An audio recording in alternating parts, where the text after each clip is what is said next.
Hello. Right, so I'm going to do a little video going through some of the things we did last night in the improvers class. We were looking at sort of transitioning and flow stuff and a few little tips. So, as a little refresher, I'm going to do this video.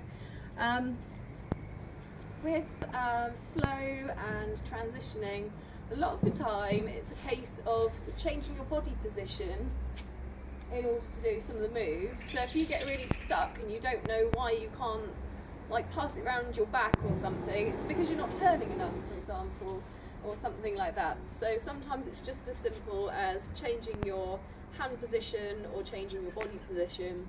So always check yourself if you get sort of tied up in a knot and you don't know how to get onto the next move. Just kind of experiment with changing certain positions. The other thing that is important is sometimes you can just change the position of the hoop and then you're in the right position to go into a different kind of move. So some ideas were folding the hoop.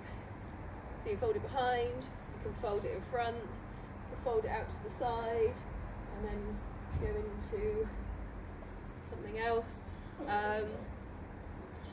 Folding it as in this one as well would be handy way of getting into a different starting position. So we've got folds. For example, if you're here and you want to get down onto the floor, you can do that one. That's quite a nice one. This is one of Amy Hooploving's one. She taught me this one. So just let the hoop drop down and then you can go into an escalator or something. The other thing is, I've mentioned the passing behind the back one. There's also the bouncing it off the ground, if you can see that from there. Then the hoop spinning back the other way.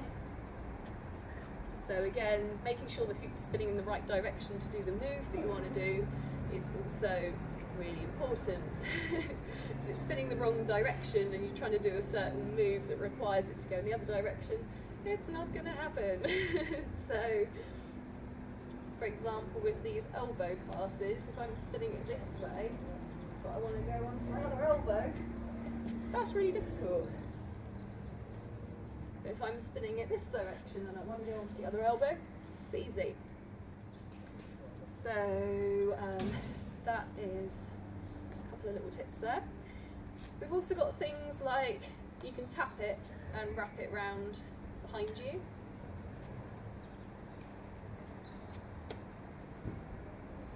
You can also kind of do a half body wrap, so you kind of like place it on your shoulder and then ping it off of your body, just as a nice little sort of change of direction.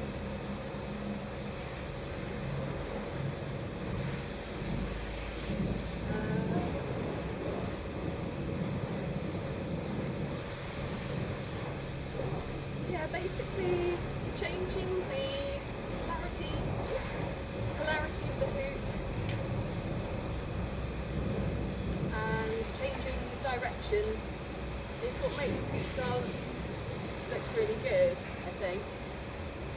There's a few different styles, I suppose. Some people just do lots of spinning, which also looks nice.